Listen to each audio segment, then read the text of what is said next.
going to talk about how I get into this organization. You ready, Steve? And I'm going to read it so that it's the same, that it won't go on forever. I grew up in rural Sheboygan County, Wisconsin, in a somewhat musical family. My mother played the pump organ, and she always harmonized in church. I must have had some singing talent because as a very young lad, I remember being asked to sing Puss in Boots for visitors. I also recall being forced to sing Finlandia by my one-room country school teacher at a community event. Then too, my two oldest brothers both sang bass in quartets that sang occasionally at church. And we had an old wind-up Victrola and a stack of 78 RPM records that we spent hours and hours listening to. A number of them were 1920s quartets singing barbershop music, and they were always my favorites. But the real stimulus to my becoming a barbershopper was the Sheboygan SPEB SQSA chapter, which chartered in 1945 and put on its first show in 1946. I attended a number of their annual shows which featured very entertaining quartets like the Cardinals and four more from Madison. How many remember them? I know you do, Joe. Yeah, I do. Then in 1951, the Schmidt brothers from nearby Two Rivers, Wisconsin, earned the International Quartet Gold Medal, which generated lots of publicity in our area. Shortly before I was drafted in 1952, I joined a group of guys in nearby Cedar Grove who got together casually to sing barbershop harmony, using music loaned to them by the Sheboygan Chorus. Now for the first time I was actually singing barbershop harmony, and soon three church buddies of mine and I formed a quartet in which I sang lead. I don't think we ever performed for anybody because shortly thereafter I was drafted. This short-term experience, however, was to prove of utmost importance to me. I was drafted on election day in November 1962 and sent to Fort Sheridan, Illinois, for what was to be a one-week orientation. However, I became ill during the one day of the orientation, and we took tests to determine how we might best serve the Army. As a result, instead of shipping out after a week, I was held over 1 month so I could join the next group of draftees to complete my orientation. This delay turned out to be providential because one of the draftees in this latter group was none other than John Hanson. I didn't meet him at Fort Sheridan, but we were both among the large group sent to Fort Riley, Kansas for basic training in early December of 1952. Sometime during our basic training, John, who had been assigned to special services, posted flyers inviting anyone interested in singing barbershop to show up at a specified location at a specified time. I decided to attend and joined a night of singing barbershop harmony. At the end of the session, John announced he was forming a quartet and invited anybody who was interested in joining his quartet to come see him. Because of my quartet experience in Cedar Grove, limited as it was, just before I was drafted, I somehow ramped up enough courage to try out. To my delight and surprise, I was selected to be the lead of the fledgling quartet, which John named the Hut 4 in reference to the marching cadence, Hut 4. For all I know, I may have been the only candidate. I have no idea how many people tried out. I was joined in the quartet by tenor Herb Fain from Cleveland Heights, Ohio, baritone Bob Moxness from Beaver Dam, Wisconsin, and John Hanson singing bass. As we started rehearsing and singing a bit around the post, we were soon contacted by Sam Cohen, proprietor of Cohen's Chicken House in nearby Junction City and an avid barbershopper. He personally kept the Junction City chapter alive by guaranteeing 20 memberships, which was at the time the least number you could have to have a chapter. And then trying to get people in town, men in town, to take them off his hands and join the chapter. We eagerly joined the chapter, and Sam became our mentor and chauffeur as we signed on to sing area shows but didn't have a car. He also sponsored and hosted a local radio show each Sunday which featured barbershop harmony, on which we appeared numerous times. Sam encouraged us to enter regional competition, which was to be held in Longmont, Colorado in April. He told us what he knew about quartet competition, which wasn't very much. For example, when we arrived at the contest site, we learned for the first time that we had to sing a minimum of 4 minutes. We timed our songs and came up short. So on the spot, we created an extra verse for Little Lies I Love You, which also tells you a little bit about, that was one of our 2 contest songs. It tells you a little bit about what we knew about the contest at that time. At any rate, we finished 13th among about 25 quartets, and our barbershop career was off and running. After finishing basic training, we were among the very few who weren't assigned to duty in Korea, where the conflict was going strong. We were basically kept at Fort Riley to serve as Army recruiters and as entertainers for a function involving officers and officers' wives. During our 2 years at Fort Riley, we were privileged to perform twice on live national TV shows hosted by Arlene Francis and sponsored by the Army. The first of these, Talent Patrol, was a competitive talent show involving Army acts from Fort Riley, which we won. We also won a special edition of Arthur Godfrey's Talent Scouts TV show, which featured all military acts. As a result, we appeared for a week on Godfrey's daily radio show. We also sang a number or 2 on Ed Sullivan's Toast to the Town. And we were sent to the International Barbershop Convention in 1954 as the official Army quartet. We were invited to sing at the number of functions and also made an Army-sponsored kinescope under the direction of Bud Arberg, extolling the virtues of barbershop quartet singing as a recreational activity in the military services. And Arberg is the guy who used to arrange a song or 2 or 3 in barbershop harmony that always appeared in these song folios. And so the quartets in the 1950s were singing a lot of the same contest songs. I'd like to tell a couple of stories related to my wrapping up my Army quartet experience in 1954 and my beginning my Twin Cities quartet experience in June of the following year. Our Army tenor Herb Fain was the first to be discharged in late summer 1954. Bob Moxness and I, assuming that the Hut Corps had disbanded, took the opportunity to go home on furlough. We had just arrived home when John called to tell us we were going to New York to sing on a live national TV show, Soldier Parade, again hosted by Arlene Francis. Coincidentally, at the time we were in New York, Arlene Francis appeared on the cover of Newsweek magazine, and I collected the only autograph I've ever collected in my life, which I happen to have with me. There's Arlene Francis. So, if that's not worth anything, I have no. I'm going to get one from Chuck. Okay.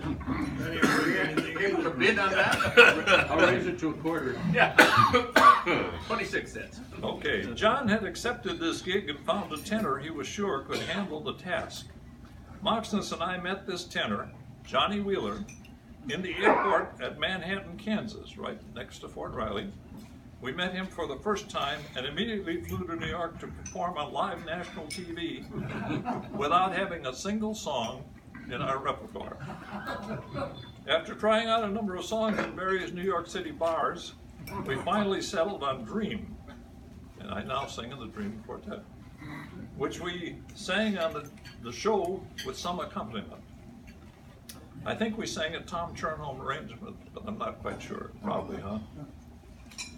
My move to Minneapolis in June of '55 was also interesting. John wanted to continue singing to make his fortune, and Wheeler and I agreed to give it a try. Moxness opted out to manage an A&W root beer drive-in he owned with his dad. I drove up to the Twin Cities and went to the address that John had given me for his home, where he lived with his parents. He wasn't there. And the lady who answered the door said they had moved to Edina. He never bothered to tell me. Those of you who know John are not surprised. But she had the address of where they moved to Edina, so I went over there and was able to find the place. There I was told that Wheeler had not yet arrived, but that we had to find a Barry because we were booked to sing in Stillwater in about a week. So John had set up an audition for a baritone that evening and had found someone who agreed to sing tenor to make the audition possible. That good-hearted tenor was none other than Bob Splunk, whom I met the very first night I spent in Minneapolis. And who was our auditioning baritone? Don Lamont from Eau Claire, who won a quartet medal with the 14s just 3 years earlier. He decided not to join us, but I'll never forget his comment about our tenor for the night. "You mean to tell me," he asked incredulously, "that you have a better tenor coming than the one who sang with us tonight?" At any rate, Lamont's rejecting us led to Don Suntz joining us in the baritone slot. And Don incidentally was recommended by Joe Kleshold. We actually wanted Kleshold to sing with us, but he was tied up with the Aqua Follies, right? So I've known Joe a long time too. Wheeler's tenure with us lasted just over a year. That first summer we sang weekends at the Terrace Supper Club in Somerset, which was great fun for 4 single guys. Wheeler also helped me to become unsingle. He and I lived across the street from the Abbott nurses' dorm, and he started dating Beth Mann, who happened to be my wife Lou's roommate. He lined me up with a blind date with Lou, and the rest was 60 years of history. I quickly discovered that Lou could harmonize very well, so I immediately began campaigning for her to join the Sweet Adelines. I figured that would help my chances of continuing active quartet singing after we were married. Good idea. It did, but more importantly, Lou proceeded to outdo me in most aspects of barbershop. She won a number of quartet gold medals in regional competition, some with our daughter Kim, and was the Barry of the 1982 International Sweet Adelines Quartet Champions Music Gallery. Also, I don't think she ever missed a contest with her chapter, City of Lakes, a perennial international medalist chorus. And I should also say that she produced for me a Canadian son in Winnipeg in 1961. During the summer of 1956, Sant, Wheeler, and I shared an apartment in St. Paul. One late summer afternoon, Don and I came home from work to find a note from Johnny Wheeler that he had decided to seek his fortune in show business and had left the Twin Cities that morning. Didn't tell us, he just left a note. So we had to call Jimmy Haig, at whose supper club we were singing at the time, and tell him we couldn't perform at his club anymore. We also had to find a tenor quickly because many barbershop shows were booked for that fall. Fortunately, Bob Splunk was available because a short time before he had dropped out of the Power Four. Bob then proceeded to sing with us until the Hot Four disbanded in 1972. Excuse me. We had 2 other personnel changes in the Hot Four. Don Sun left the quartet in 1962 to spend more time with his family. We were very pleased that Dan Howard agreed to join us at the time after singing with his wife Jan and Bert and Ginny Bertelson from Hudson, right over the River Falls, Hudson, in a quartet called the Cats and Canaries. Dan brought his guitar with him, and a few years later John added a string bass to our quartet repertoire. Then in 1965, I decided to become a better husband and father and dropped out of the quartet. I was replaced by Ken Denzer as lead and soon realized I missed quartet singing greatly, as you can imagine. So Jim Richards, Norm DeCarlo, Carl Pearson, and I decided to get together to sing in that fall's district contest. Jim Richards came up with the name Amalgamates for our quartet, and we competed, finishing 6th, as I recall. Shortly after the contest, Ken Denzer asked to leave the Hot Four, and I was elated to rejoin the quartet. A few highlights of the Hot Four's 19-year career. We were named LOL Quartet Champions in 1958. We competed 10 times at the International, were semifinalists 7 times. We finished 11th in Chicago in 1959, the only year in which the quartet final in which the quarterfinal competition and the semifinal competition took place on the same day. If you made the semis, you had to sing. So we sang like at 9:30 in the morning and at night. Which also meant we had to have Manhattans ready for 9:30 in the morning. Oh, we finished 11th. Almost made the 10. The Society selected us to make 2 17-day USO tours to the Far East to entertain hospitalized wounded Vietnam veterans in Tokyo, Okinawa, and the Philippines.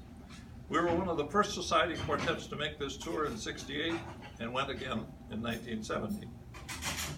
We performed as one of the guest quartets in the first Society Hep School in Winona in 1961.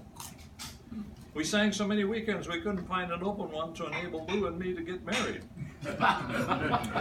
So we doubled up.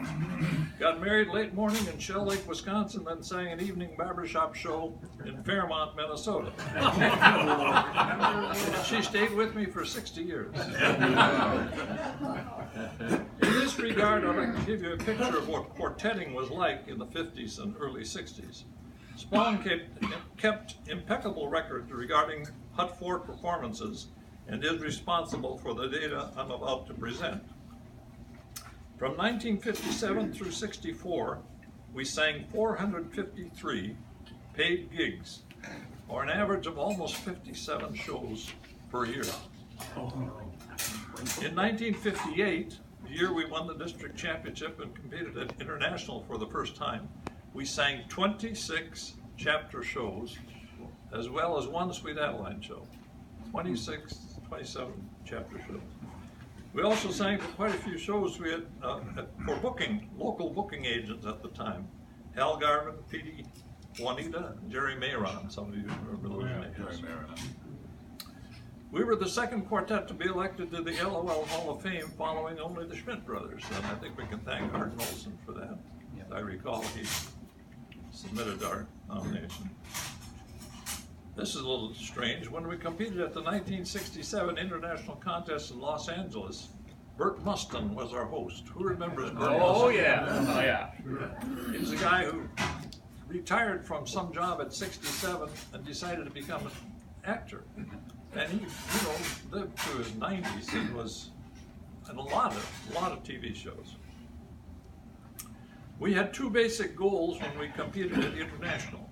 1, don't embarrass ourselves. 2, sing as many hospitality rooms as we could fit into our schedule in an attempt to get chapter shows. We love chapter shows. This is a little strange one here too. We competed against the Par 4 on a local TV show called Reserve Table, hosted by Dave Moore. Spong was singing with the Par 4 at the time. Wheeler was still with us. Our prize for winning was a floor model TV set. Since Lou and I were scheduled to be married in a few months, I bought out the other quartet members, and we used that TV for many years.